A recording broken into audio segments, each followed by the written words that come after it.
नमस्कार दर्शक बंधु आपण को आम चैनल को स्वागत। अक्षय तृतीयार हार्दिक अभिनंदन और शुभेच्छा जणाई आज कार्यक्रम टी आग को बढ़ाइबा। ता सहित आपणकर जदि कुंभ राशि होइथाए तेबे ही भिडियोटी को थरे मात्र शेष पर्यंत देखंतु। निजर व्यस्त बहुल समय मध्यरु किछि समय आपण निज पाई दियंतु। काहेकि ना आमर आजिर एही भिडियोटी कुंभ राशिर व्यक्ति विशेषंक पई बहुत गुरुत्वपूर्ण रहिछि। काहेकि गुरुत्वपूर्ण रहिछि आपण भिडियोटी शेष पर्यंत देखिले निश्चित भावरे जानि परिबे।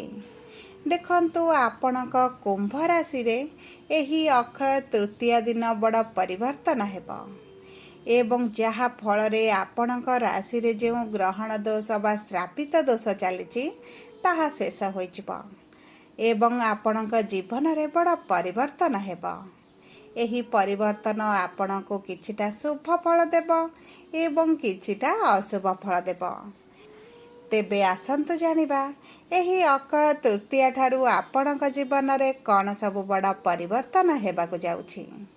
किंतु भिडियोटी आरंभ करिबा पूर्वरु जदि आपणकर भी कुंभ राशि होइथाए एवं आपण भी ईश्वर को आंतरिक भक्ति एवं विश्वास करंती तेबे भिडियोटी को लाइक करंतु एवं कमेंट बॉक्स रे जय जगन्नाथ जय मां लक्ष्मी अवश्य लिखि दियंतु।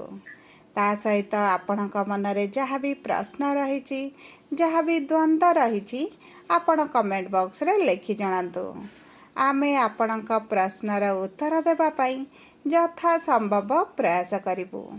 देखंतु विलंब हेले मध्य आपणक प्रश्नर आमे निश्चित उत्तर देबु।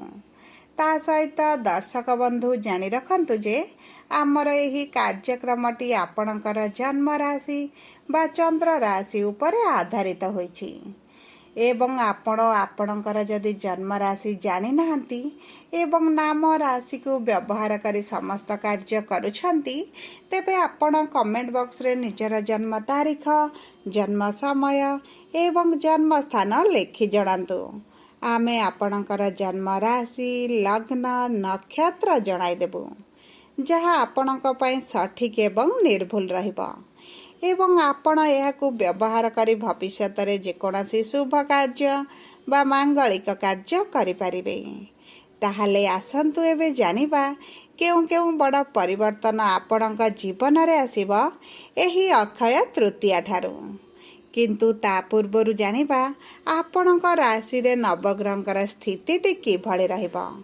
देखंतु आपणकर द्वितीय गृह रे राहु शुक्र शनि बुध, तृतीय गृह रे सूर्य, चतुर्थ गृह रे देवगुरु बृहस्पति, षष्ठ गृह रे मंगल एवं अष्टम गृह रे केतु विराजमान करिसंती जहा फल रे सेही गृह गुड़िक अधिक प्रभावित हेबो। तेबे आसंतु जानिबा आपणकर स्वास्थ्य किभଳି रहिबो। देखंतु आपणकर स्वास्थ्य आपणकर प्रथम गृह रु जणा पड़े किंतु आपणकर रोग ऋण एवं रिपुर गृह हेउची आपणक षष्ठ घर एवं सही षष्ठ गृह रे मंगल विराजमान करिसंती जहा फल रे आपणकर स्वास्थ्य रे कोनोसी भी बड़ समस्या आपण देखिबे नाही। आपण ऊर्जावान अनुभव करिवे। आपण को कोनोसी ऋतुकालीन रोग हेबार कोनोसी भी संभावना रहिनी। आपणकर स्वास्थ्य एही अक्षय तृतीया परठार बहुत भल रहिबा। जदि भी पूर्वर कोनोसी समस्या थिला ताहा दूर होइजिबा। विशेष भाव में आपण जो मानसिक चिंता बा दुश्चिंता रे रहुतिले ताहा आपणकर केते मात्रा रे कम होइजिबा। आपणकर पेटर जो समस्या आपण अनुभव करुथिले ताहा मध्य धीरे धीरे आपण को आराम मिलिबा। कोनोसी गुरुतर समस्या आपण को आघात करिबो नाही। देखंतु आपणकर जो आंठू गंठी पादरे जो समस्या आपण अनुभव करुचंती सेतुरु मध्य आपण को उपशम मिलिबो। किंतु देखंतु मे मास 18 तारिख दिन आपणकर श्रापित दोष शेष हेउची एवं आपणक राशिर स्वामी शनि राहुंक कबलरु मुक्त हेउचंती जहा फल रे आपणकर स्वास्थ्य रे आपण जहा भी बड़ समस्या देखुचंती सेतुरु आपण को मुक्ति मिलिबो। आसन्तु एबे देखिबा आपणकर आर्थिक स्थितिटी किभଳି रहिब। देखन्तु आपणकर अर्थर गृहरे आपणकर राशिर स्वामी शनिदेव विराजमान होइछन्ति, जहा फଳରେ आपणकर आर्थिक स्थितिटी मजबूत हेब। आपणको बहुत गुड़िए स्रोतरु धन मिलिब। आपणकर एबे जो खराब परिस्थिति चलीछि सेथिरे सुधार आसिब। बैंक रे आपणकर जमा होइथिबा पुंजी रे भी वृद्धि घटिब। आपण धन संचय करने प्रति अधिक ध्यान देवा आरंभ करेंगे। आपणकर जो अटकी धन रही आपण को मिल जाफल आपणकर भौतिक सुख संपत्ति रे वृद्धि घटिब। आपण व्यवसाय को विस्तार करेंगे। किछि नूतन संपत्ति आपण क्रय करिपारंती। आपणकर एबे जो करजयुक्त जीवन चली आपण मुक्त होइजिबे। एबे आसंतु देखिबा आपणकर प्रेम शिक्षा एवं संतानर जोग को। देखंतु एही तीनोटी जोग आपणकर पंचम गृह जना पड़े एवं पंचम गृहर स्वामी हेउचंदी बुध, जी आपणकर द्वितीय गृह रे आपणक राशिर स्वामी सहित गोटिए गृह रे विराजमान होइचंदी, जहा फल आपणक प्रेम संपर्क रे दूरताटी कमी जिवो। आपणक मन रे आपण खुशी अनुभव करिवे। प्रेम संपर्क रे निकटतरता बढ़िबार बहुत अधिक संभावना अछि। आपणक साथी सहित आपण सुखद समय अतिबाहित करिवे। एवं देखंतु आपणक संपर्क रे पूर्वरु जो मनमालिन मतांतर थिला ताहा दूर होई जिवो। आपणक प्रेम संपर्क को आपण आग को बढ़ावा पई योजना करिवे। आपण प्रेम विवाह योजना रे मध्य सफल हेबे। देखंतु आपणक परिवार लोकंकर सहयोग एतेटा न मिल पारे, किंतु आपणक प्रेम विवाहर संभावना बहुत अधिक रही। आसंतु एबे देखिबा आपणकर शिक्षा किभଳି रहिब।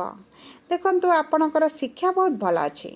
आपणकर पंचम गृहर स्वामी बुध नीच थिबा हेतु आपणको शिक्षा क्षेत्र रे जो मन लागु नथिला, आपणकर जो विलंब हेउथिला, आपण जतिके आशा करूथिले सेतिके मिलु नथिला, एही भଳି जहा भी समस्या आपणक शिक्षा क्षेत्र रे देखुथिले ताहा आपणकर दूर होई जिवो। आपण एही मे मास 18 तारिख पर बा आपण एही अक्षी तृतीया पर जेकोसी शिक्षा संबंधित बड़ निष्पत्ति नियंती आपण सेथिरे सुफल हेबे। आपणक मन पसंदर कॉलेज रे एडमिशन मिल जिवो। आपण मन पसंदर कोर्स करिवे। एवं देखंतु आपण जदि किछि इंटरव्यू बा एंट्रांस देउछंती किंबा कोनोसी प्रतियोगिता मूलक परीक्षा रे भाग नेउछंती आपण को सेथिरे सफलता मिलिबो। जदि आमे आपणकर संतानर जोग को देखिबा तेबे गुरु आपणकर एही मे मास 15 तारिख दिन आपणक पंचम गृह को आसुचंती एवं पंचम गृह हेउची संतानर गृह। आपण पूर्वरु जदि संतान पई चेष्टा करे निराश होइथिले, विफल हेउथिले एवं बहुत गुड़े समस्यार सामना करुथिले, तेबे आपणक पई बहुत भल समय आसुची। आपण संतान पई चेष्टा करंतु, आपणको निश्चित संतान प्राप्ति हेबो। देखंतु आपणकर भाग्य आपणक साथ देउची। आपण एही समय मध्यरे चेष्टा कले आपणको निश्चित भावरे संतान प्राप्ति होई जिवो। एबे आसंतु देखिबा आपणकर वैवाहिक संपर्क किभଳି रहिब। देखंतु विवाहर गृहर स्वामी हेउचंदी सूर्य, जी आपणकर एही मे मास 15 तारिख दिन चतुर्थ गृह को आसिबे बा केंद्र को आसिबे, जहा फल आपणक संपर्क रे मधुरता बढ़िब। उभयंग मध्यरे चलिथिबा विवाद दूर होई जिवो। छोट छोट कथा को केंद्र करे जो झगड़ा जुक्तितर्क भली परिस्थिति हेउतला सेथिरु मध्य आपणको मुक्ति मिलिबो। आपणक संपर्क रे प्रेमर भावना रोमांस र वृद्धि घटिबो। विशेष भाव रे बुझामणाटी बढ़ी जिवो। आपणक परिवार सदस्य मध्य आपणको सम्मान देबे। आपणक प्रति सहयोगर भावना मध्य देखाइबे। देखंतु आपणक साथी सहित आपण किछिटा समय अतिबाहित करिवे, जहा फल रे आपणकर मन बहुत खुशी रहिबो। एवं देखंतु आपणक साथी ठारू आपणको किछि उपहार मिली पारे, किछि गिफ्ट मध्य पाई पारंती। ता सहित जदि आमे आपणकर कर्म क्षेत्र को देखिबा तेबे कर्मर गृहर स्वामी हेउछंती मंगल, जे आपणकर षष्ठ गृह रे अछंती, किंतु आपणकर सप्तम गृह को बा केंद्र को गोचर करिवे, जहा फल रे आपणक चाकरी क्षेत्र रे बड़ परिवर्तन देखिबे। उच्च अधिकारी सहित घनिष्ठता बढ़िब। आपणकर पदोन्नति सहित दरमा वृद्धि हेबार खुशी खबर पाइबे। आपणक कर्म क्षेत्र रे अग्रगति हेतु इनकम बढ़िब। मन पसंदर स्थान को ट्रांसफर होई जिवो। देखंतु पूर्वरु आपणक कर्म क्षेत्र रे जो नकारात्मक परिस्थिति चलिथिला ताहा बदली जिवो। ଆପଣଙ୍କର ଅସୁବିଧା ଗୁଡ଼ିକ ହ୍ରାସ ହୋଇଯିବ। ବିଶେଷ ଭାବରେ ଦେଖନ୍ତୁ ଆପଣଙ୍କର ଅସମ୍ପୂର୍ଣ୍ଣ କାର୍ଯ୍ୟ ଗୁଡ଼ିକ ସମାପ୍ତ ହୋଇଯିବ। ଯେଉଁ ବ୍ୟକ୍ତିମାନେ ରୋଜଗାର ସନ୍ଧାନରେ ଥିଲେ ସେମାନଙ୍କୁ ରୋଜଗାର ମିଳିବାର ବହୁତ ଅଧିକ ସମ୍ଭାବନା ଅଛି। ଯେଉଁମାନେ ବ୍ୟବସାୟ କରୁଛନ୍ତି ସେମାନଙ୍କ ବ୍ୟବସାୟରେ ଆଶା ଅନୁରୂପ ଧନ ଆମଦାନୀ ମଧ୍ୟ ହେବ। ଯେଉଁ ଖରାପ ପରିସ୍ଥିତିଟି ଚାଲିଛି ସେଥିରେ ସୁଧାର ଆସିବ। ଆପଣଙ୍କର ବ୍ୟବସାୟରେ ଅଧିକ ସଫଳତା ମିଳିବାର ବହୁତ ଅଧିକ ସମ୍ଭାବନା ଅଛି। ଯେଉଁ ବ୍ୟକ୍ତିମାନଙ୍କ ବେପାର କ୍ଷେତ୍ରରେ ମାନ୍ଦାର ପରିସ୍ଥିତି ଦେଖୁଥିଲେ ସେଥିରେ ସେମାନଙ୍କୁ ଅଧିକ ଲାଭ ମିଳିବାର ମଧ୍ୟ ସମ୍ଭାବନା ବହୁତ ଅଧିକ ରହିଛି। ଦେଖନ୍ତୁ, ଯଦି ଆପଣ ବ୍ୟବସାୟ ଆରମ୍ଭ କରିବା ପାଇଁ ଚାହୁଁଛନ୍ତି ତେବେ ଆପଣଙ୍କ ପାଇଁ ବହୁତ ଭଲ ସମୟ ରହିଛି। ଆପଣ ନୂତନ ବ୍ୟବସାୟ ଆରମ୍ଭ କରନ୍ତୁ, ଆପଣଙ୍କୁ ସେଥିରେ ମଧ୍ୟ ଲାଭ ମିଳିବ। ମୋଟାମୋଟି ଭାବେ ଦେଖିବାକୁ ଗଲେ ଏହି ଅକ୍ଷୟ ତୃତୀୟା ପରଠାରୁ ବହୁତ ଭଲ ସମୟ ଆସୁଛି। ଯଦି ଆପଣଙ୍କର କୁମ୍ଭ ରାଶି ହୋଇଥାଏ ତେବେ ଭିଡ଼ିଓଟି କିଭଳି ଲାଗିଲା କମେଣ୍ଟ ବକ୍ସରେ ଲେଖି ଜଣାନ୍ତୁ।